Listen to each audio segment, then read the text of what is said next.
میرے عزیزوں، ارباب و خاص عام لوگوں نے ہر چیز میں اختلاف کیا ہے اور ہر شخص اپنا علیحدہ علیحدہ نظریہ بیان کرتا ہے اور ہر شخص اپنی الگ الگ رائے دیتا ہے۔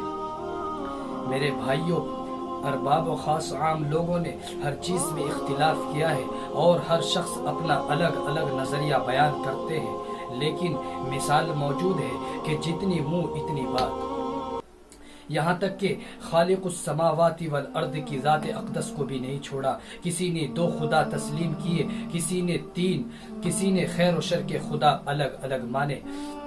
میرے بھائیوں، کسی نے 33 کروڑ، مشرکین عرب نے 33 کروڑ خدا مانے، اور ہندو مذہب کے لوگوں نے تو حد ہی کر دی، 33 کروڑ خدا بتاتے ہیں۔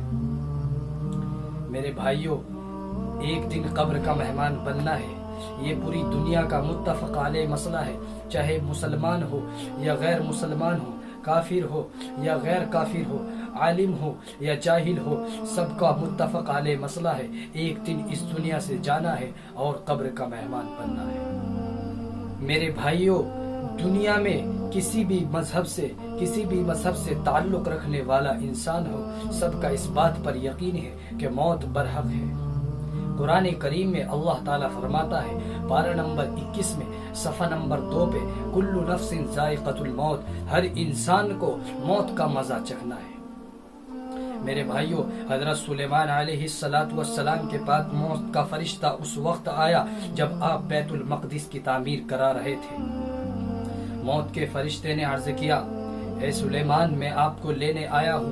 حضرت سلیمان علیہ السلام کو بڑی فکر ہوئی اور موت کے فرشتے سے کہا کہ آپ اللہ تعالیٰ سے جا کر کہو ابھی بیت المقدس کا کام باقی ہے۔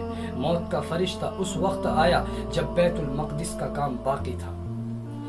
فوراً حضرت سلیمان نے بیت المقدس تعمیر کرانے کی فکر میں لگے رہے اور موت کے فرشتے سے کہا کہ اللہ سے جا کر کہو کہ ابھی سلیمان بیت المقدس کی تعمیر کرا رہا ہے۔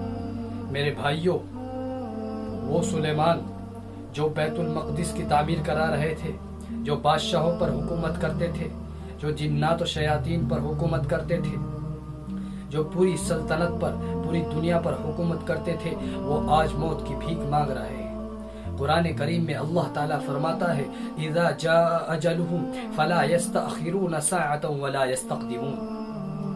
اللہ تعالیٰ فرماتے ہیں، جب آپ کا متعین وقت موت کا آ جائے گا تو 1 منٹ کی بھی مہلت نہیں ملے گی۔ فوراً فرشتے نے حضرت سلیمان علیہ السلام کی روح کو قبض کر لیا۔